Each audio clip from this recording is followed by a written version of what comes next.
Bonjour à tous. Nous devions être quatre initialement. Mon époux qui est l'instigateur du projet qui malheureusement n'a pas pu être là et mon chef d'établissement également pour raisons personnelles qui n'a pas pu être présent. Donc je remercie Monsieur Rifio, chef d'établissement des Touvies et le Cardi Damien de me soutenir. Voilà. Donc mon époux Camille Guillemino et moi-même, Aurélie Guillemino, sommes des enseignants de mathématiques en REP+, à Amiens. Nous avons à cœur de faire réussir nos élèves, de les faire progresser, de leur donner confiance et envie de faire des mathématiques. Et c'est pour cela que nous avons tenté de faire évoluer nos pratiques pédagogiques. Nous avons constaté une démotivation accrue des élèves, due bien souvent à des contraintes peu attractives et bien abstraites des mathématiques au premier abord, un travail à la maison très peu approfondi, un manque d'autonomie et une hétérogénéité croissante. Ce qui rend justement difficile pour les enseignants la différenciation pédagogique avec des méthodes dites traditionnelles. C'est pour ça que notre objectif premier a été de motiver, d'intéresser les élèves en rendant justement les mathématiques plus concrètes et plus ludiques. Et de capter leur attention dans la durée. Beaucoup d'élèves, tous les élèves sont capables de très bien faire, mais parfois ne se donnent même pas la peine d'essayer, juste par manque d'intérêt.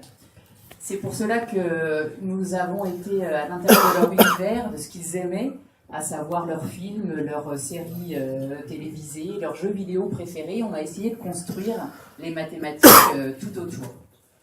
Ainsi, après avoir capté leur attention, on s'est recentré sur notre objectif initial, à savoir la différenciation pédagogique, autant que faire se peut, pour amener justement chaque élève le plus loin possible au niveau de ses apprentissages, en tenant compte de son potentiel, de toucher tous les profils d'intelligence. On a varié pour cela au maximum nos apports, on a essayé de manipuler un maximum avec nos élèves, avec du matériel et de créer de nombreuses capsules vidéo.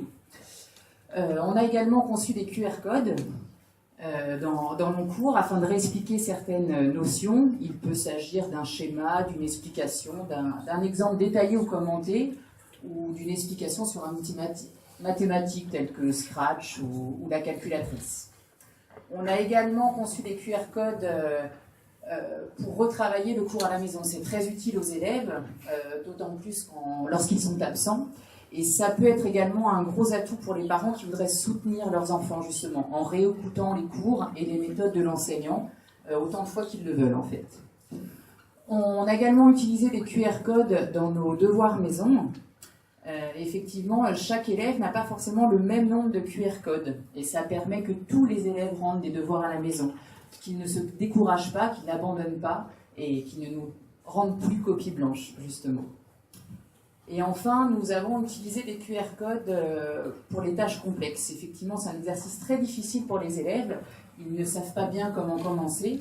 Et ce petit coup de pouce de comprendre comment fonctionnent les différents documents peuvent donner confiance à l'élève et ainsi ils prennent conscience qu'ils peuvent exécuter la même tâche que d'autres élèves. Nous avons par ailleurs conçu des aides personnalisées sous forme de capsules vidéo sur YouTube, très utilisées par les élèves. En fait, les mêmes thèmes mathématiques sont abordés par tous, mais les tâches à effectuer sont différentes, selon les maîtrises de compétences de chacun des élèves.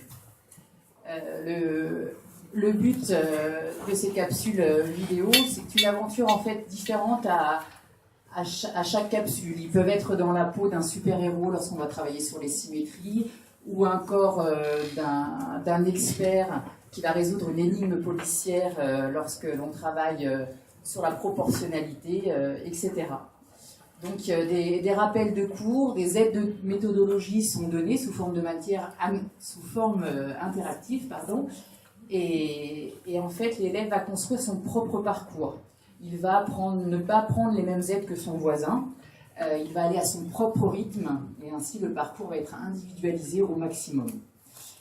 L'avantage de ces aides personnalisées sont aussi de faire un lien avec le travail à la maison, puisqu'ils peuvent se réapproprier ces aides à la maison, soit pour approfondir ou pour retravailler avec des aides et des corrections détaillées. Et c'est également un atout pour les parents. Nous avons conçu par ailleurs des Mathscape Games. Donc ce sont des travaux en îlot qui fonctionnent de manière ludique. Le but est en fait pour chaque équipe de trouver un code en résolvant des énigmes. Et donc le but est que chacune des équipes trouve le bon code et ainsi toute la classe a gagné. Ainsi, chaque groupe a un rôle. Ça peut être le rôle du capitaine, par exemple, qui a pour rôle que chacun s'investisse. Également le détective qui va aller chercher certaines aides pour son équipe pour résoudre les énigmes. L'avantage de cette Masked Bang, c'est de rendre l'enseignant plus disponible en faisant intervenir en fait un professeur virtuel qui va orchestrer tous les déplacements de chaque élève de chaque groupe. Par exemple, à un moment donné, le duelliste va rencontrer va faire un duel contre un élève d'une autre équipe, par exemple. Donc tous ces apports en fait sont transposables dans énormément de disciplines. Ça demande de l'investissement, mais vraiment ça en vaut la peine étant donné que les élèves sont contents de venir en cours de maths. Leur implication est bien meilleure que ce soit à la maison ou en cours et les résultats forcément s'en ressentent. Donc, Monsieur Guimilot, Guimilot exerce dans 2 établissements REP+, de la ville d'Amiens. Et dans ces établissements, nous accueillons des élèves qui sont dans des quartiers un peu difficiles ou sensibles. Dans mon établissement, c'est 93% d'entre eux qui sont issus de catégories sociales défavorisées, 75% de boursiers, avec un revenu médian par habitant de 7 350 € par an. Donc évidemment, ce sont des jeunes qui sont loin des codes de l'école et qui n'ont pas d'aspiration et pas de projection dans l'avenir. Et donc les mathématiques, c'est très hermétique pour eux. Et donc c'est vrai que ces propositions d'organisation pédagogique différentes, ce côté ludique des mathématiques, a raccroché un certain nombre d'élèves à cette discipline qui paraît hermétique pour bien d'entre eux. Et moi j'en veux pour preuve l'expression d'un élève qui m'a dit, comme ça dans la cour, « Monsieur, c'est incroyable, je comprends les maths ». Donc effectivement, je crois que là tout est dit. Les bénéfices sont là évidemment dans la classe, avec les élèves qui comprennent et qui travaillent davantage. On l'a dans l'équipe de mathématiques, parce que les pratiques, évidemment, se modifient. Mais on l'a aussi dans les équipes pédagogiques de classe, puisque d'autres matières sont irradiées par ces nouvelles pratiques. Et puis on l'a à l'échelle de l'établissement, puisqu'on a des élèves qui se raccrochent à la discipline, qui se raccrochent à l'école, qui mettent du sens aux apprentissages, et donc au sens de l'école, et qui se projettent de nouveau, et donc on a une meilleure persévérance scolaire, on a moins de décrochage, et donc on a un meilleur climat scolaire. Tout ça pour dire que le bilan est très positif. Nous sommes très heureux d'avoir ces expérimentations-là dans nos 2 établissements, et nous remercions évidemment les enseignants qui s'impliquent à ce niveau-là. Et surtout, je pense, ce qui est très utile dans ce schéma, c'est que c'est transférable de manière très simple et non coûteuse. Et donc pour une fois, je trouve que c'est une très bonne chose. Merci de votre attention.